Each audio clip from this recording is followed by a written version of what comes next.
Good morning সকলকে। তো চলো শুরু করা যাক আজকের ভিডিও। তো আজকে উঠেই দইটা খেলাম। আজকে উঠেছিলাম একটু, তো তারপরে ব্যায়াম ট্যাম করার পরে ঘুম আসছিল প্রচণ্ড বলে একটু ঘুমিয়ে গেছিলাম, তো দেরি হয়ে গেল। এখন 9টা বেজে গেছে, এখন আমি পড়তে বসছি। 6টার দিকে উঠেছিলাম, কিন্তু পড়া হয়নি। তো তারপরে আমি 20-30 মিনিট করার পরে ভাতটা খেলাম। খাওয়ার পরে আবার এখন মেঝেতে বসে পড়েছি অঙ্ক করার জন্য, কারণ এত গরম কিভাবে পড়বো সেটাই মানে একটা ব্যাপার। তো যা হোক, এর মধ্যেই পড়তে হচ্ছে। তো অঙ্কটাই করলাম আজকে। তারপরে লস্যি করেছিল, সেটা খেলাম। খাওয়ার পরে স্নান টান করা হয়ে গেছে, এখন ভাত খাচ্ছি।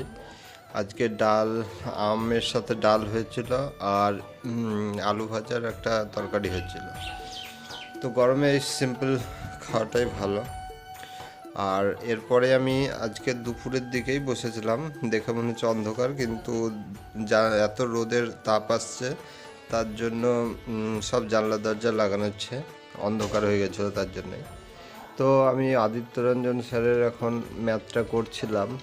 তো একটা চ্যাপ্টার বুঝতে পারছিলাম না, টাইম অ্যান্ড ওয়ার্ক মনে হয়, সেটা করছিলাম। তো এখানে আমার কনসেপ্টটা আজকে ক্লিয়ার হয়ে গেছে সম্পূর্ণরূপে। আর এখানে তো এসএসসি লেভেলের করানো হয়, তো ক্লার্কশিপে তো অত আসে না, মোটামুটি করলেই হয়। তো বেশি একটু থাকলে অসুবিধা নাই, সামনে এসএসসিরও পরীক্ষা আছে। তো অনেকে জিজ্ঞাসা করছে রিজনিং এক এক সময় আমি করছি, তো রিজনিং আমি এসএসসির জন্যই করছি।